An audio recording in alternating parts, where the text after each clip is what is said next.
That's the case today. So I put the little R-rated thing up here. It's the first time I've ever done it, but I want you to know we're actually going to talk about sex today. It's true. Some of you don't believe me, but we are going to, and I don't want you to be surprised when we do. So hang on to your seats. Don't look to the left or the right. Only look forward. Do not raise your hand. Preferably don't make eye contact with anyone today. I've heard the rumors that this book was not allowed to be read until you were 30 in ancient Israel. I don't know if that's true. I doubt if it's true, but yeah, I can understand a little bit where it came from. And when you take a look at this, especially part of the reason why the bluntness, like I'm trying to demonstrate here, the bluntness is lost on us because we don't always understand some of the metaphors. And if you understood the metaphors, it's a little more in your face than you would at first expect. So it is my joy today to explain some of those metaphors to you. So this is a good area. This is one of those areas the church doesn't talk an awful lot about, usually just in negative terms. And we want to try to do it in a nuanced way, in a way that's faithful to the text. And you all know, just from when we took a look at Job and took a look at Ecclesiastes, that like many of the books, there is more there than you would at first suspect. Right? And I think the same thing is true here. Even now, if you're thinking, okay, we've heard the sex talk before, this is just another one of those. No, it's really not. This is a little bit more nuanced, again, in the same way we've seen all these books of the Bible have far more than Sunday school meanings, and this is far more than just the book where His banner over me is love, the Vacation Bible School song comes from, okay? And I always think if they knew what it really meant, they probably wouldn't sing it in Vacation Bible School. You guys ever sing that? Jesus, the rock of my salvation, His banner over me is love? Yes? No? A few people have. All right, we'll take a look at the real context of that today, and let's pray together, okay? Let's pray. Father, we are grateful because your word leads us, and it gives us direction, it gives us wisdom. And sometimes we don't have to dig for it or mine for it as hard as others. Sometimes it's right there on the surface waiting for us. And so I pray that, Lord, as we look into this book, that you would just help us, Lord, to receive it. Lord, we know that in so many ways the walk of Christ is so countercultural, and Lord, in various cultures, various sins are seized upon to be exploited, and Lord, in our culture, there's a whole bunch of stuff laying out there with greed and anger and vengeance and exclusivism, and certainly sex is a major part of that. But Father, all these things ultimately are good gifts that you've given to us, and I pray that you'd help us to learn to steward them well, and to learn to have the best life which is possible, which the designer has created for us. So Lord, we pray for wisdom today, and again, the ability to accept it. We pray in Jesus' name. Amen. All right. Let's start with this. If you can look closely there, this is a picture of a Net Bible. Net Bible stands for technically New English Translation, but really it's called Net Bible because it's free on the internet. Okay, a bunch of Dallas Seminary and Trinity Seminary professors got together a number of years ago and decided, hey, Zondervan Corporation is charging an arm and a leg for anybody who wants to use the NIV, so let's come up with a free translation anybody can have, which is a really, really good translation, and they did. And so this is the very best study Bible for word studies, grammar, and original languages. I hope you catch the drift there, right? You don't go here looking for maps or for other applications and stuff, but in terms of language, the kind of stuff that seminary professors geek out about, that's what this book is for. So this is not a main study Bible, but I always use it whenever I'm trying to do Bible study. And I show it to you here because if you notice up here, notice the proportion of notes to the text. See this? I mean, here's another picture. There you go, right? One verse, and the rest of it is notes. And it's not like that everywhere you go. But in this book, which is poetry, where we really, really need some help with the vocabulary and the metaphors and the language, it's really, really long. So I point that out to you because we're going to use this translation at various points and go to the text, the editor's notes a number of times. And even here in the first, my NIV says in chapter 1, how does it say it there? It says, "Let him kiss me with the kisses of his mouth," which is, again, kind of a, I mean, what other kind of kisses you have there? Right? Let him kiss me with the kisses of his mouth. Here it says, "Oh, how I would wish you would kiss me passionately." Yeah, it's a little bit more straightforward, a little easier to understand some of the language, and that's just a small example. So anyway, you're going to see this, and I wanted to introduce you to it before at the beginning, all right? So let's talk about this book, how it has been understood in the past, and why it is, again, kind of misunderstood, probably not to the degree of Ecclesiastes, but certainly poetry and the topic make it a little bit hard to figure out exactly what's going on. So there have been lots of different ways it's been understood, all the way from an allegory on the left to a celebration to an actual manual, like 6 easy steps to get the job done, right? So let me share with you why people have taken those various approaches. The first one is an allegory, and what we're talking about is this, that when people interpret the text, they're saying what this is about is not what you think it's actually about Christ and the church. And I can remember, even as a kid, hearing evangelists talk about Jesus and say he is altogether lovely, which is kind of a strange phrase. You don't typically use that kind of a phrase, but I later found out that it comes from a description of the bridegroom in Song of Songs in the King James language, right? So what he was doing was kind of leaning on that interpretation, right? This is really about Christ and the church. Now, why would you assume that's the interpretation? Well, I don't think you have to lift the veil too far to see that, if it's not about Christ and the church, then it's about something that's not very holy at all, right? We don't want to say it's about what it looks like it's about, like sex. It can't be about that, right? So you have to try to sanctify it and make the message better, and so you end up with this. Now, it's true that Christ loves his church. But my point is, if you really wanted us to think about Christ and the church, why would you do it in such a distracting sort of a way? So even though it may not be the worst interpretation in the world, I don't think it certainly is the best. Another is this. They say what this book is about is a celebration of love between a husband and a wife. And so I think, okay, that's probably not too far off. The trouble is, if that's the message, what is it actually saying to us? Right? And the message would be, well, sex is good or fun. I'm thinking, I suspected that before I read the book. Right? This is not news to most of us. What does it contribute? And every book that we've looked in here at, we say, okay, what does that add to our understanding of God or to life? This one, I think we're already there. So again, it may be true, but I don't think that's the biggest idea. And then seriously, the very first time I encountered this in a serious sort of a way was in a Bible study with Bible study notes and homework. Well, I guess there wasn't homework to it, but anyway, stuff you had to fill in. Never mind.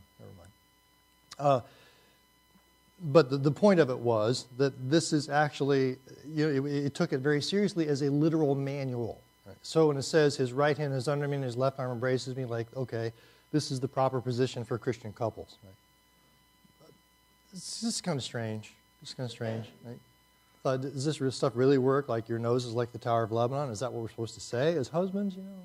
So anyway, let me just say this. Even though all these are not, completely out of line, that none of them really quite hits the bullseye here. This is not really hitting the target exactly. So what is this book actually saying? Well, to figure it out, you've got to go through the introduction here and take a look at the cast. Now, when I say the cast, I'm obviously making the assumption that this is like an opera or a reader's theater.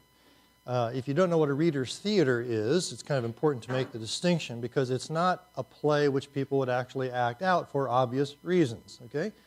But a reader's theater is where the quote-unquote actors, I guess you call them, would sit up on a stool up on stage and they would orally express the arguments, right? And they would talk back and forth to each other like it is. And it is like that because the various parties talk back and forth to each other. Now, it gets a little tricky if you don't have a study Bible because in Hebrew, it says, you have the statements, generic statements, I love you. Well, in English, you don't know who's speaking to whom.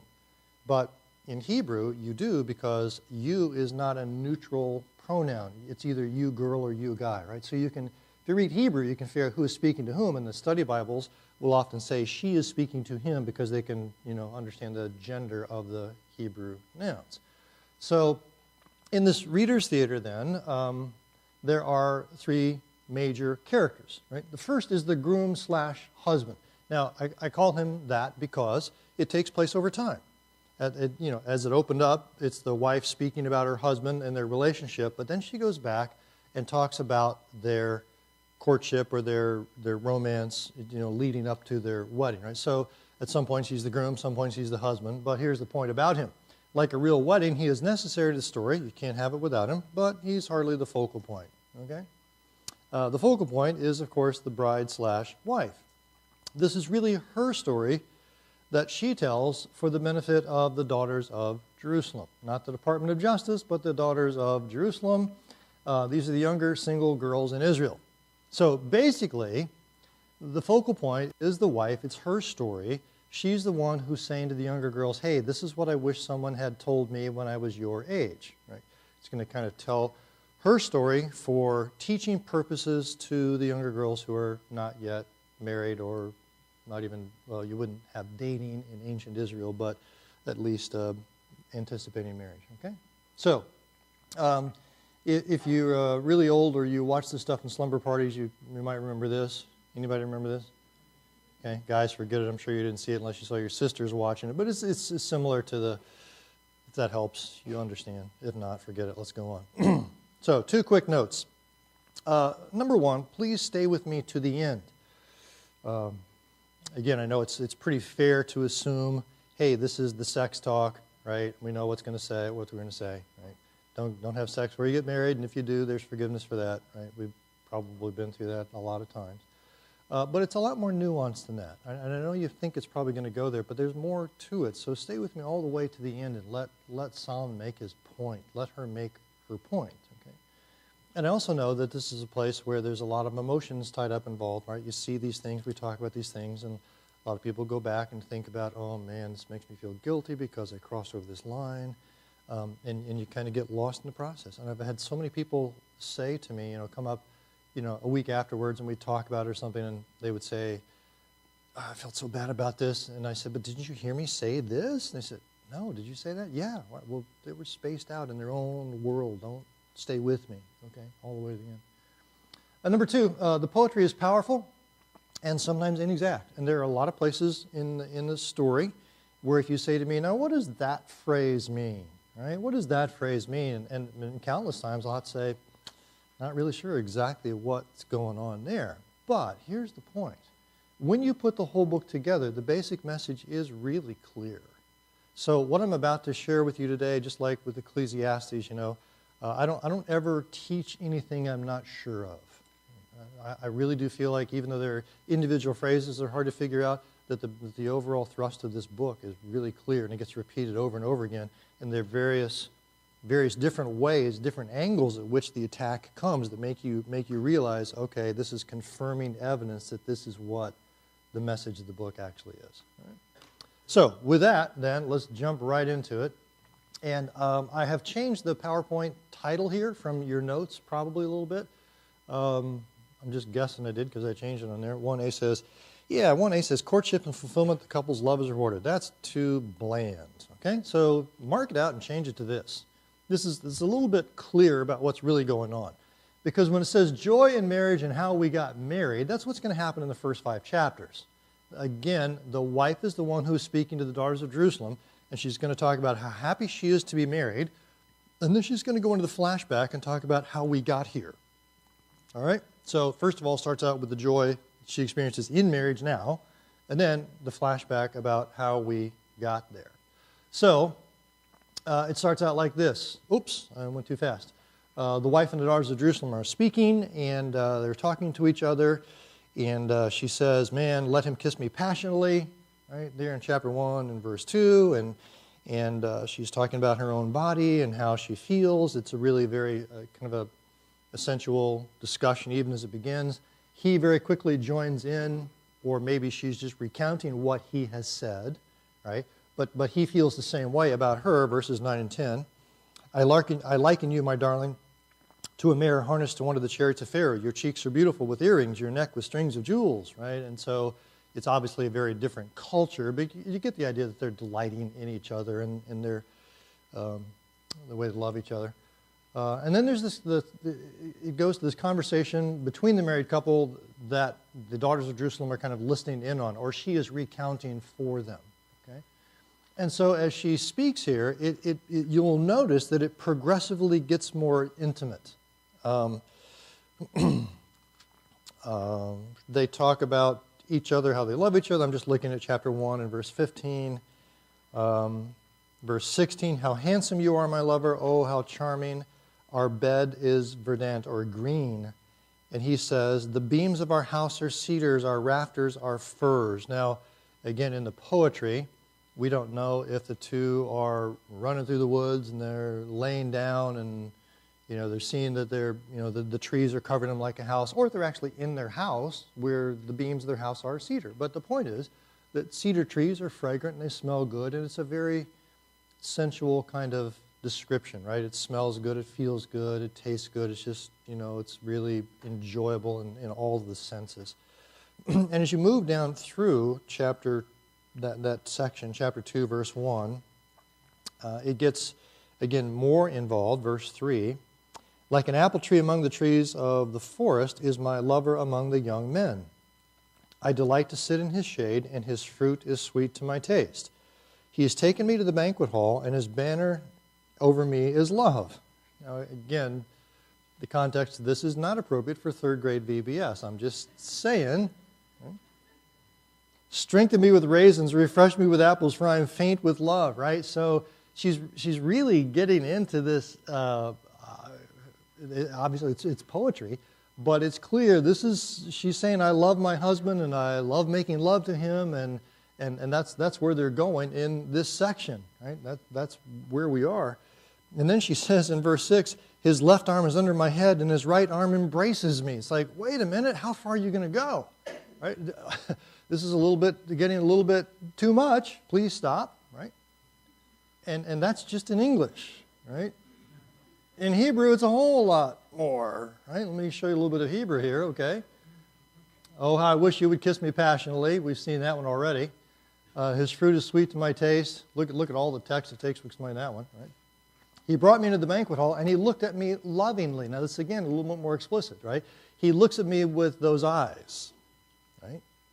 And whether you want to or not, you've probably heard enough country music albums or just other pop albums, right? You looked at me with those eyes, and you can tell where this is going, right? It's not just like, he observed me, but there's an intent in those eyes, and that's exactly what's going on here. You sustained me with raisin cakes, refresh me with apples, for I'm faint with love. His left hand caresses my head, and his right, oh my goodness. Did it just say that? Yeah, it did. It's like, what? That's not in the, yeah. Did I tell you we were going to talk about sex today? Yes, right there, okay? And his, I'm not even going to, yeah, oh, really? Yes, this is talking about sex. Now, if you and I look at that and we say, please stop. I'm really, really glad for you that you're having this time with your husband, but too much information, don't want to know anymore. Please stop right there, right? Now, and again, if we feel like we're just reading it, you understand how the daughters of Jerusalem would feel when she's going on like this, right? And in my mind, I first imagine she's just there going, and spilling over way too much information, right? And they're kind of overwhelmed thinking, well, she's out of it, but she's not. She's not at all. She knows exactly what she's doing, right? And she starts out slow there in chapter 1 and verse 2. Oh, how I love it when he kisses me passionately, and then we go running off in the woods together, and all the way up to this point, right? And she knows exactly what she's doing, because when she gets up here, this is where she herself stops. It's almost like, remember in Ecclesiastes it kept saying that Solomon takes the curse and just shoves it in your face, right? In all of those clear descriptions of what it's like for those who are dead, and the people who are not yet born are better off than those who have lived. She does the same thing here a little bit she just brings the sex full right here in front, and then does this, right? Then she says this. This is the initial charge that she has. And what she says is this: I adjure you, O daughters of Jerusalem, by the gazelles of the wild does, do not arouse or awaken love until it is ready, right? So what she's doing is this. She has this very free description of their sexual life and brings it all up here so that people are like, whoa, that's too much information. But what she's saying is this.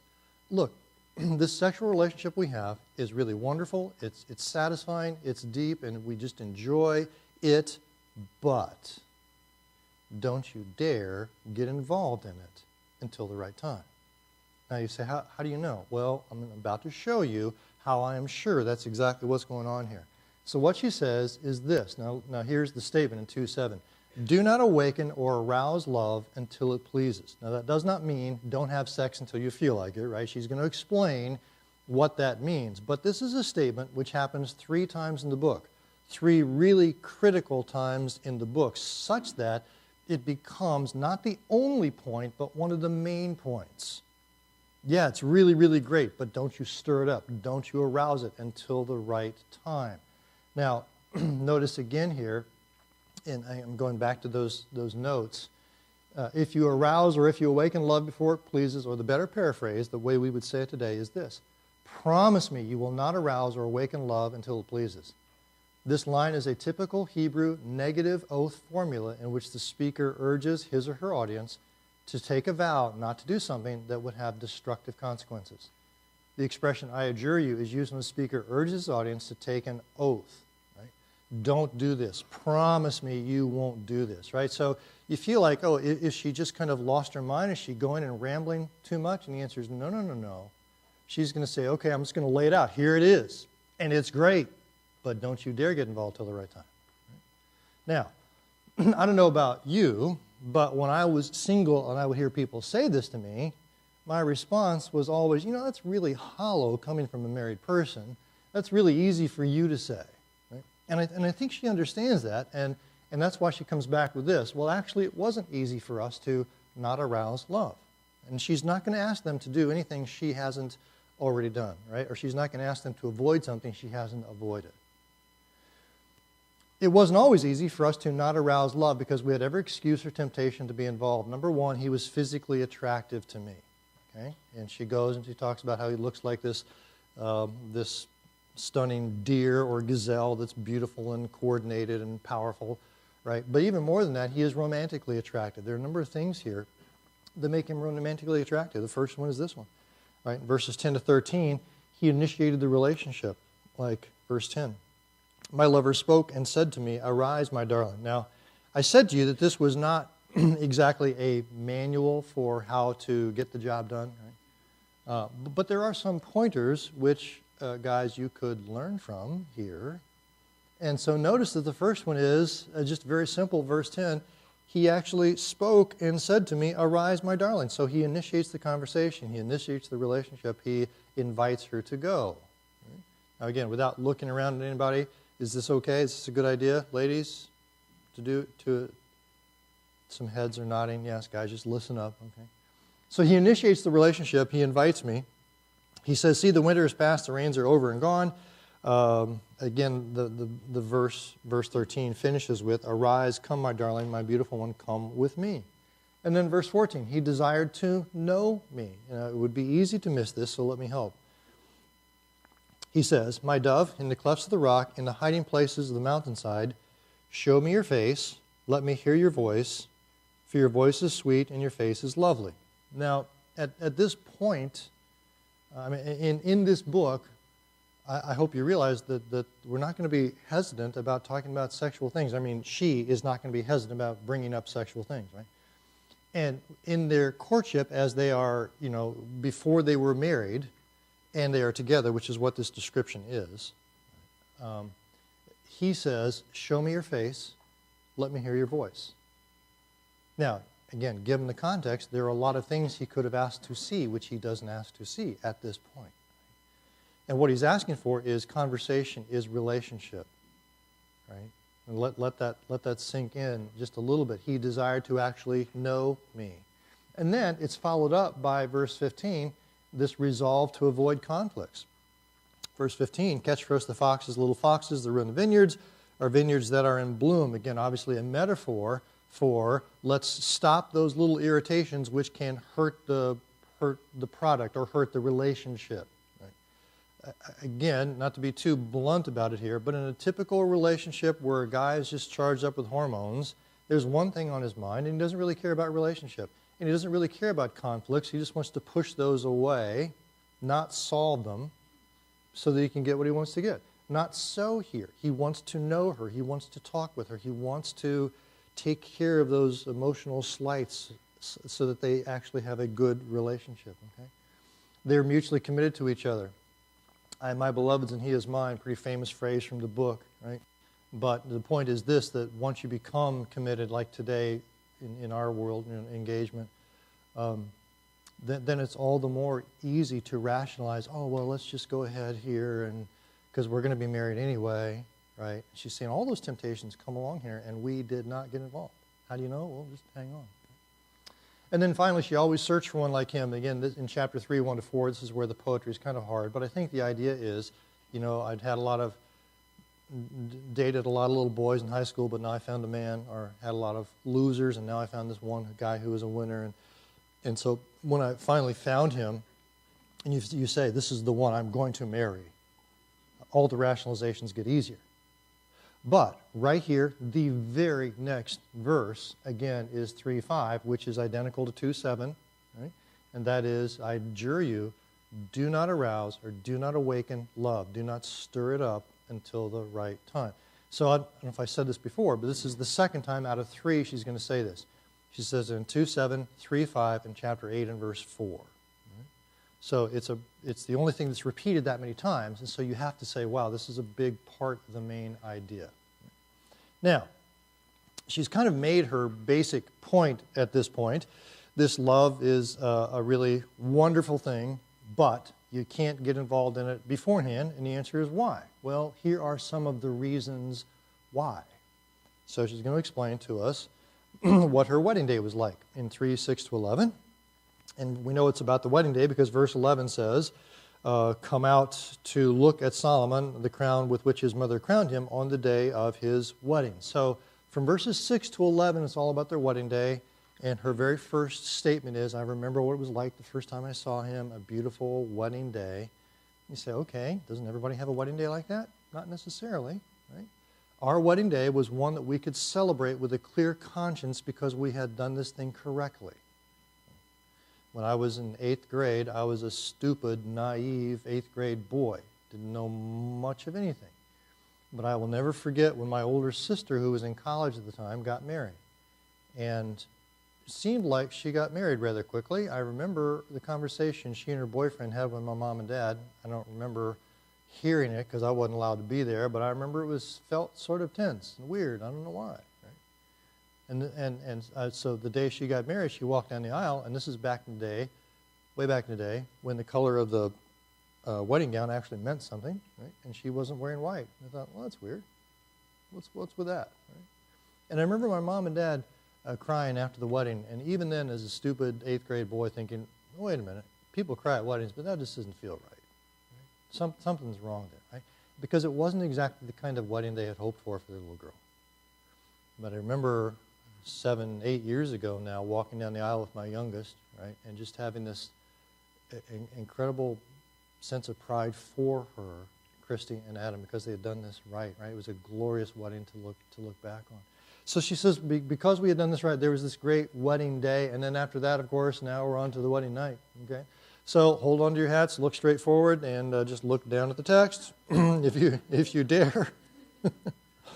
As we go through here on this wedding night, the descriptions of each other are numerous and cultural. And I said numerous. I could have said humorous too in some ways.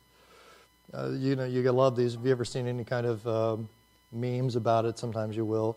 Right, your hair is like a flock of goats descending from Mount Gilead. Ooh. Your teeth are like a flock of sheep just shorn, coming up from the washing. Oh, that's really, really cool, right? Your nose is like the Tower of Lebanon.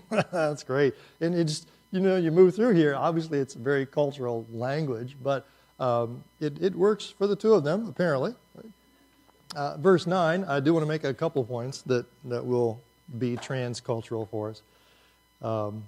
Verse 9, you have stolen my heart, my sister, my bride. You've stolen my heart with one glance of your eyes. And I think it's kind of interesting to see the number of terms that he piles up. Right? These are terms of deep relationship. My sister, my bride. I understand in one sense it's a gross thing to think about marrying your sister. On the other hand, the girl that he's marrying is now as close to him as a sister because he has developed this relationship with her. So verse 11 says, your lips drop sweetness as the honeycomb, my bride. Milk and honey are under your tongue. So, like, how does he know that? I'm not going to explain it to you if you can't figure it out. All right. Verse 12. You will understand this one, though. Verse 12. You are a garden locked up, my sister, my bride. You are a spring enclosed and a sealed fountain. You catch this? Right, this is their wedding night. He says you are a garden that's locked up, a spring enclosed, and a sealed fountain. Now, it doesn't take a barrel of brains to figure this one out. Right? All of us can figure this out. This is the first time they've come together. And in fact, it continues that language, and she even says, verse 16, awake, north wind, come, south wind, blow on my garden that its fragrance may spread abroad. Let my lover come into his garden. And then in the next chapter, the first verse, he says, I have come into my garden, my sister, my bride. Right? So right there, when we talked a little bit about poetry, I think I warned you or predicted this, that the poetry is going to allow us some observation of this moment where we don't want to look right at it. We kind of want to look through the stained glass, right? And the poetry allows us to understand exactly what's happened with dignity. And what we can say from the description here is that when these two come together on their wedding night, it's the very first time that they have, right? The poetry is really, really clear about that. And then it says at the end of verse 1, eat, O friends, and drink your fill, O lovers. Okay, so you say, okay, I feel bad enough about this message, but hold on, we're not there yet. Okay, so what happens next is this: there's going to be bad blood. With apologies to Taylor Swift, it always happens, right? It always happens when sinners come together. Even in the most perfect of marriages, there is going to be conflict. There always is, because we're on this side of Genesis 3. And so the conflict starts out like this. 5:2. I slept, but my heart was awake.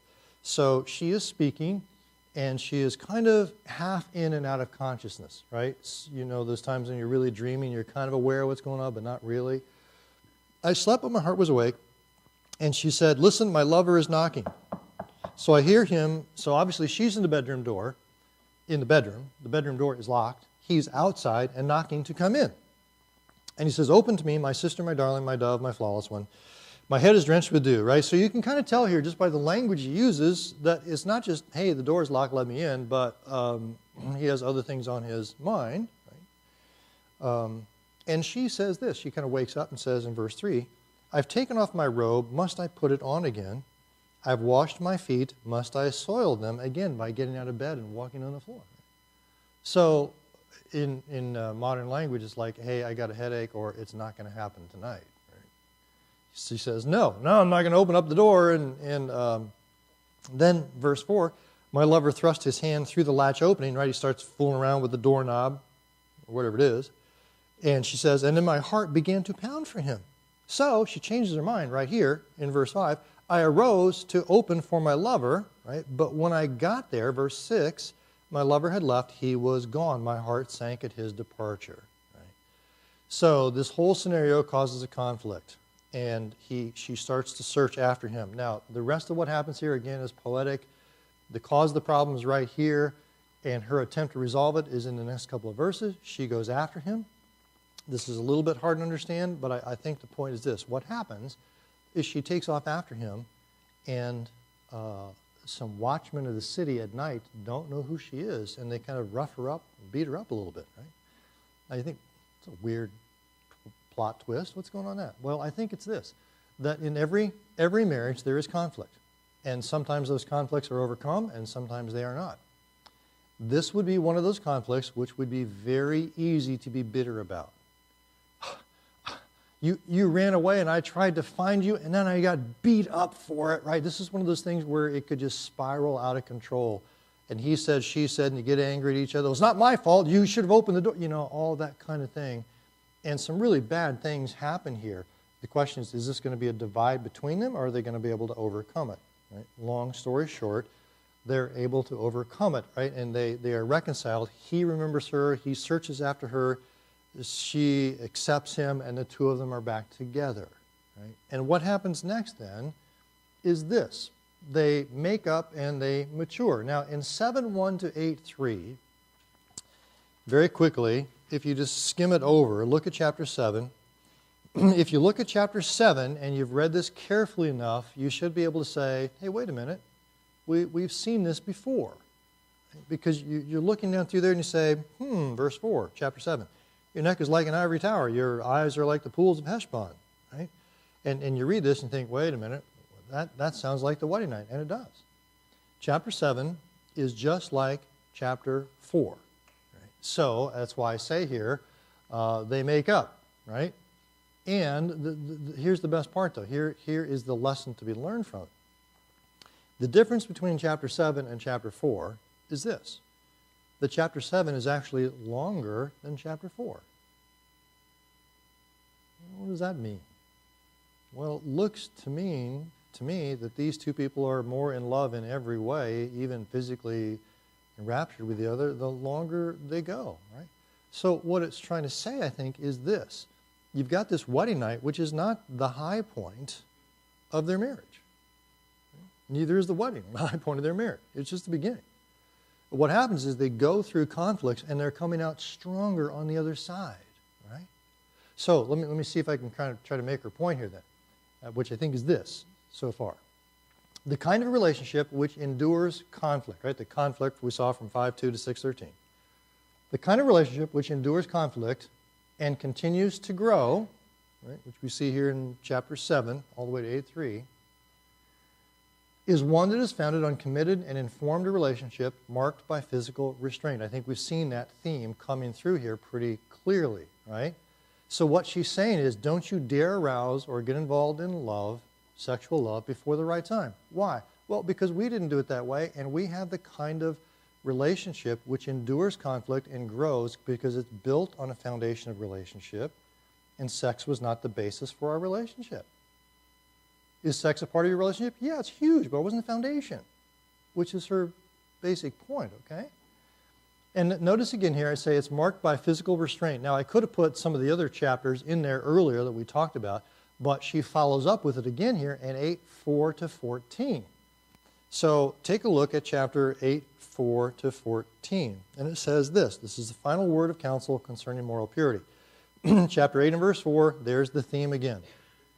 I promise me you will not arouse love, which is such a perfect way to say this. Right? Don't arouse it. Don't stir it up. In a lot of different ways you can stir it up. You can stir it up physically. You can stir it up emotionally. Lots of ways you can stir it up and start to take marriage privileges to yourself when you don't deserve them. She says, don't get involved. Right? Why? And here's the first time when she actually tells us another reason why. Because of the uncontrollable power of sexually charged love. Chapter 8 and verse 5 to 7. And I'll just get to verse 6. It says, love burns like a blazing fire, like a mighty flame. Many waters cannot quench love. Rivers cannot wash it away. So what she's saying, basically, I think, is this. That love is an uncontrollable thing. Right? It makes you crazy and you think there's more to the relationship there really is. Here's what I mean. Sex has been designed by God to be absolutely uncontrollable. What do you mean? Well, what I mean is this. The reason she says don't get involved in the first place is because it's like a fire, right? You keep this fire in the furnace of a marriage relationship, it warms the house. You take this out of the marriage relationship and this fire burns it down. Couples always think they can control this, and they think, okay, we're going to draw the line right here, and we won't go beyond that line. And then if the circumstances are right, they go beyond that line. Right? And then they say, okay, we'll draw another line, but then we won't go beyond this, and then they go beyond that line, and they keep crossing the boundaries, and eventually you get to the point where like, whoa, how did that happen? I'll tell you how it happened. This whole package is one like a fire which will burn the house down. You're not supposed to be able to control it. This is so powerful and such an incredible gift that it can also be an incredibly destructive thing if you think you are smart enough or have enough control to stop it, and you don't. It's an uncontrollable thing, and that's why the only way to control it is to put it in the furnace, right, of a marriage covenant, where you don't have to control it, right? But the covenant does this. So here's the understanding. When I said it makes you think there's more to the relationship than there really is, I didn't explain that very well. A lot of people who do get involved in this relationship physically, get involved physically, think, oh wow, we really do love each other. And if you were actually to take the sex out of it, there'd be nothing really there. and one of the easiest ways to prove that is, have you ever known a couple that wasn't right for each other, and yet they were together for some reason? And everybody else can see it but the couple. It's like, whoa, why are they still together? Well, there's something holding them together temporarily that shouldn't be.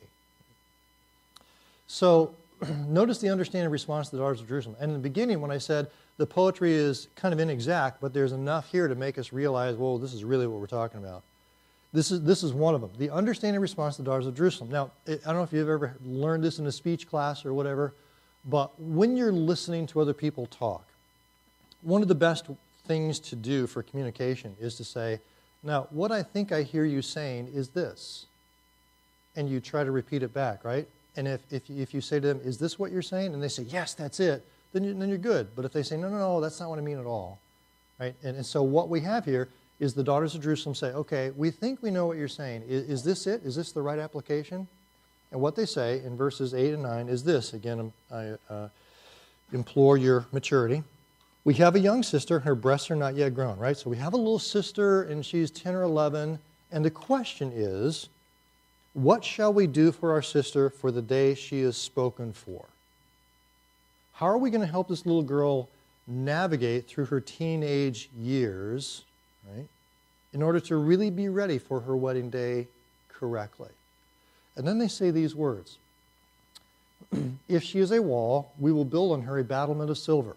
Now, what is a wall? Well, right, remember back to chapter 5, or chapter 4, right? An enclosed fountain, a spring, and whatever else it was, the 3 different ways there. A wall is what keeps things out, right? But if she's a door, we'll barricade her with boards of cedar. Now, what the battlement of silver is this. A wall doesn't allow any entrance, right? Then we will encourage her. A battlement of silver means we will build a tower of silver on her. Now, when you get a 2-dimensional wall, the thing that really makes it in the ancient world, makes it solid, is when you build a 3-dimensional tower into it. Right? It really strengthens it.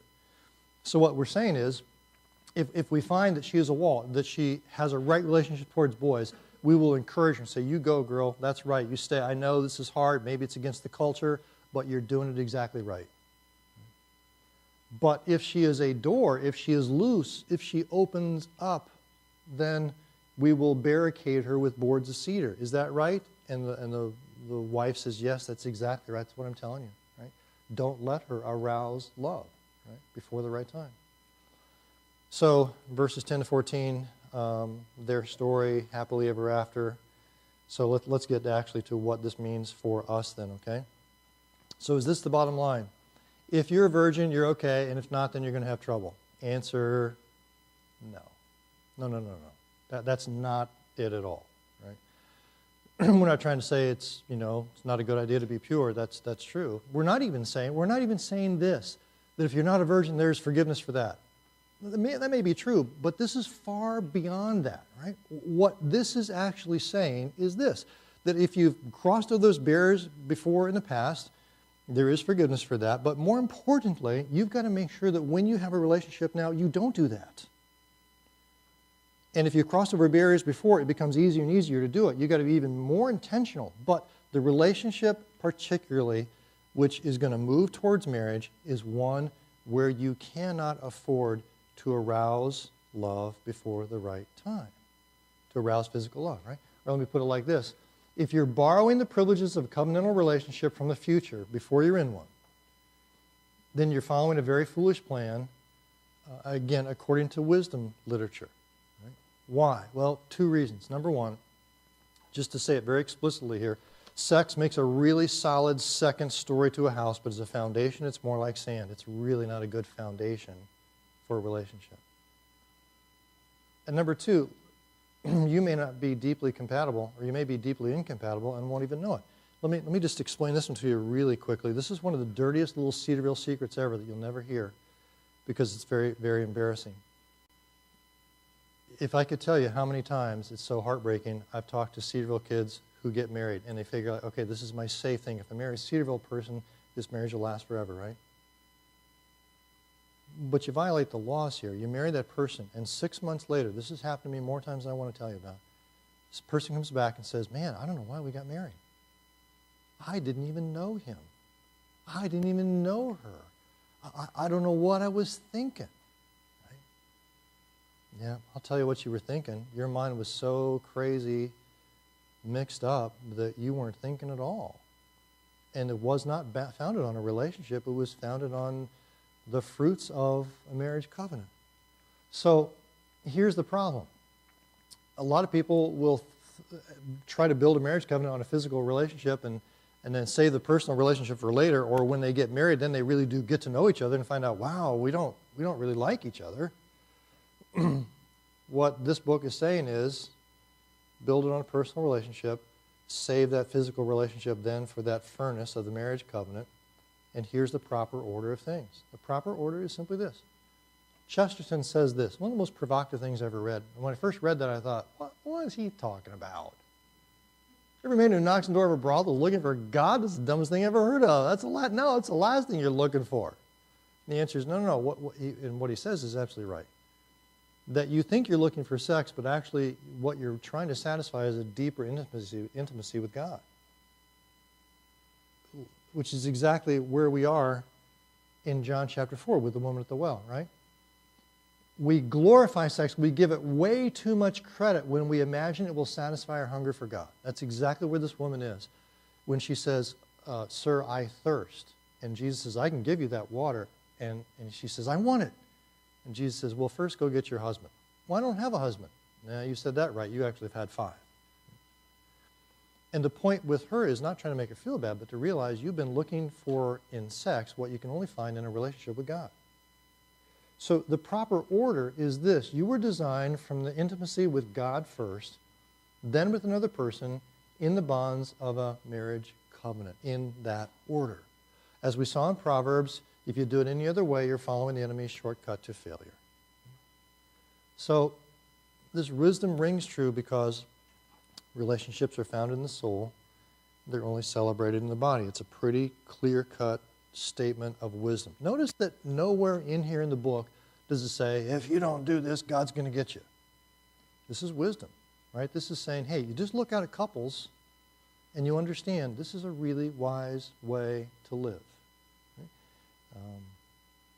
Really, really smart. So, guys, if you're not treating a girlfriend right, or you're doing things you'd be embarrassed to tell her dad about, or me, then you need to change. You need to stop. Ladies, if you're being coerced into doing things you don't want to do, or maybe you shouldn't do, you just need to stop. Do not arouse. And from now on, lay down a pattern where the personal relationship is going to be primary and things are done in the proper order. That's wisdom. That's goodness. That's the way to flourish in life. The message of a pretty wise woman, as it were.